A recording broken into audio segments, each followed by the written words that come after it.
Hey, it's a sports show with Woody and Les and everyone else. Eric Goodman filling in for Woody, and as always, Dan Petty here from the Denver Post to talk about what's trending now. So, Dan? Guys, you probably saw, well, you were probably sleeping, but if you saw this morning, you probably saw that horrific wreck at Daytona International Speedway last night, a little bit before 2:30 in the morning Eastern time, so 12:30 our time.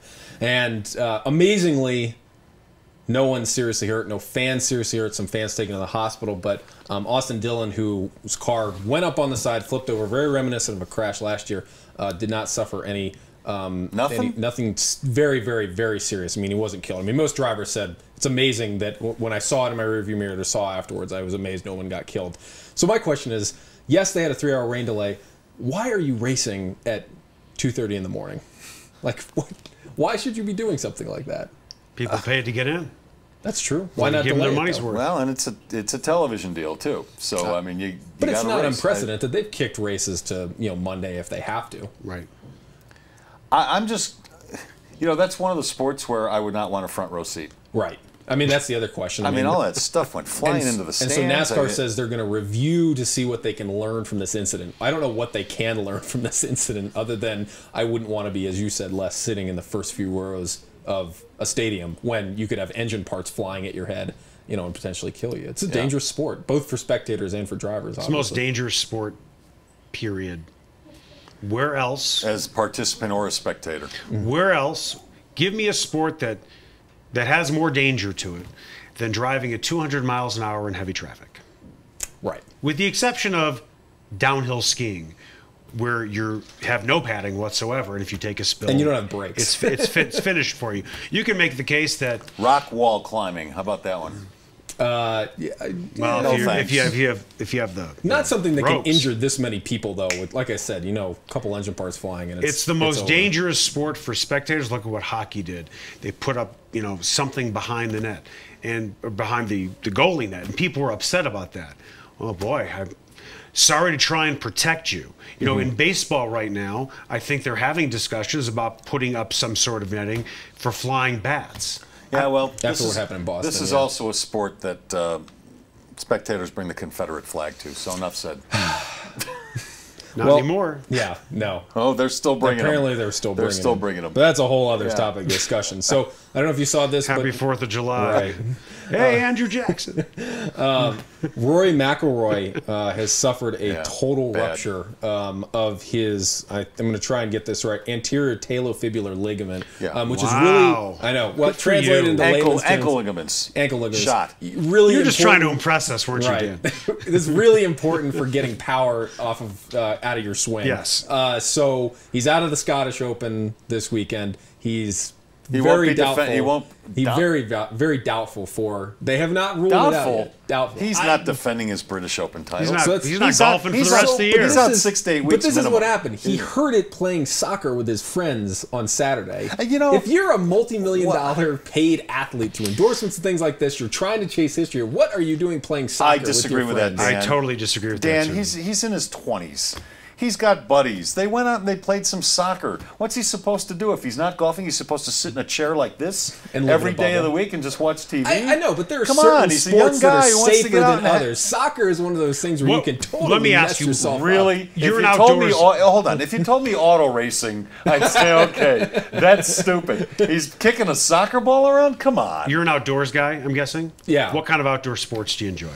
Running, cycling. In fact, when I was running collegiately, I stopped skiing and snowboarding for 4 years. I just didn't go at all because I was just terrified that I'd slip, fall, break something. Okay, I get that. Those are dangerous sports. He's playing soccer. Wait, hold on.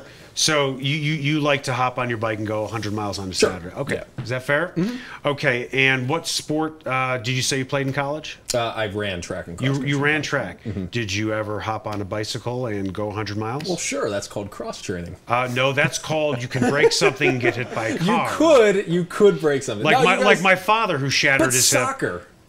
No, soccer. He's kicking a ball around. If you look at it. You know what's funny? One NFL doctor came out and said, now I disagree with him. He said more kids get involved in bicycle accidents then NFL players get actually injured on the field. So there. I don't buy that because I think that's total spin. But how many times do you think somebody hops on a bicycle and potentially gets injured? I'll ask you this. You think you're in more danger playing soccer or hopping on Highway 6 and going for a 100-mile jaunt? Yeah, I mean, I get that, but there are plenty of places. There are plenty of places here where you can bike without really being exposed to traffic. But still, I'm not a superstar athlete like Rory Mcilroy, and if I'm in pursuit of, Grand Slam history here or trying to defend my title, like maybe I slay off the soccer ball for a little while. That's just what you got. All right, last thing. You probably saw over the weekend, LaMarcus Aldridge has decided that he will join the San Antonio Spurs after a lot of wooing from Greg Popovich and company. Are you surprised by the decision, and what does this mean for the Spurs going forward, who have aging stars and are trying to? No, he's from down there. Yeah. He played college ball down in Texas, so I'm not surprised at all. It also goes to show you that small market teams can get it done. We've had some big-name free agents go to San Antonio, go to Milwaukee, while the Knicks are getting spurned. So what does it mean for the Spurs long-term? It means they just added an awful lot of talent, and they are now a very deep team. And I'll be shocked if Las Vegas doesn't make them the odds-on favorite to win the next NBA title over the Golden State Warriors. They are already. The odds have come out. Free agency's not even over. They have leapfrogged the Golden State Warriors. Yeah, it's clearly a game changer for them. I mean, again, especially as you have aging stars like Tim Duncan still on their roster, and of course, through all this, like the Nuggets have just been absolutely quiet. They've got the big three now, San Antonio, and the little three. We know about Duncan, Ginobili, and Parker. Now they've got Kawhi Leonard and LaMarcus Aldridge and Danny Green. Yeah, I think you're giving them way too much credit. Why? I think that Golden State is deeper, and I think they have a better backcourt. Marcus Aldridge is a terrific talent, all right? But Golden State was the best defensive team in basketball last year and the best offensive team in basketball. You know what I think we're looking at? I think we're looking at Ali versus Frazier over the next couple of years, San Antonio and Golden State. It's going to be fun to watch. Yeah, it will be. Yeah.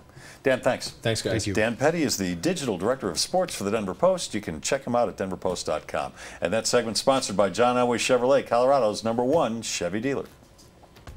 When you go to buy a car, what do you really want? You probably want a lot of cars to choose from. And you want the dealership's best price. Not some starting price or target price, the best price. And you want it immediately, not after hours of negotiating. And you want a salesperson who doesn't get paid more if you spend more. Because, well, you don't want to spend more. Well, you're in luck.